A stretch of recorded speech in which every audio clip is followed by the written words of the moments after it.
Iran, United States of అమెరికాల మధ్య ఒక భీకర యుద్ధం జరుగుతుంది. ఈ యుద్ధం ఎప్పుడు అంతమవుతుందో తెలీదు. ఈ యుద్ధ ప్రభావం వల్ల భారతదేశంపై తీవ్రమైన ప్రభావం ఉండబోతుంది. ఇది మోడీ ప్రభుత్వానికి అతిపెద్ద ఛాలెంజ్‌గా కూడా ఉండబోతుంది. ఏ విధంగా ప్రభావం చూపిస్తుందంటే, ఈ మిడిల్ ఈస్ట్‌లో అంటే భారతదేశానికి, దక్షిణ ఆసియాకి నైబర్‌హుడ్ మన ఇరుగు పొరుగున ఉండే దేశాలవి. వీటిని నైబర్‌హుడ్ అని పిలుస్తాం.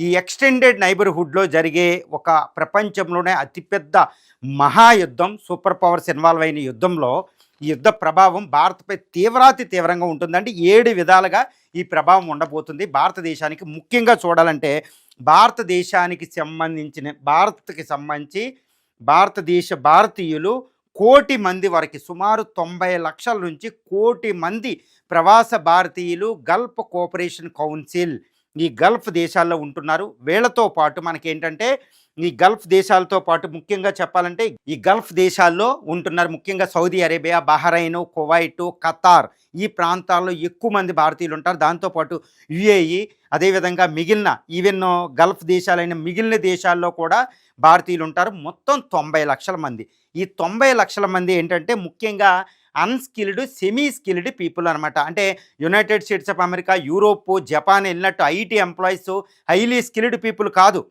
ఇక్కడ బార్బర్స్ నుంచి, కన్‌స్ట్రక్టివ్ యాక్టివిటీ నుంచి, తర్వాత స్మాల్ సర్వీసెస్ సెక్టార్‌లో పనిచేసే టీచర్లు, డాక్టర్లు ఇలా వెళుతూ ఉంటారు ఇక్కడ.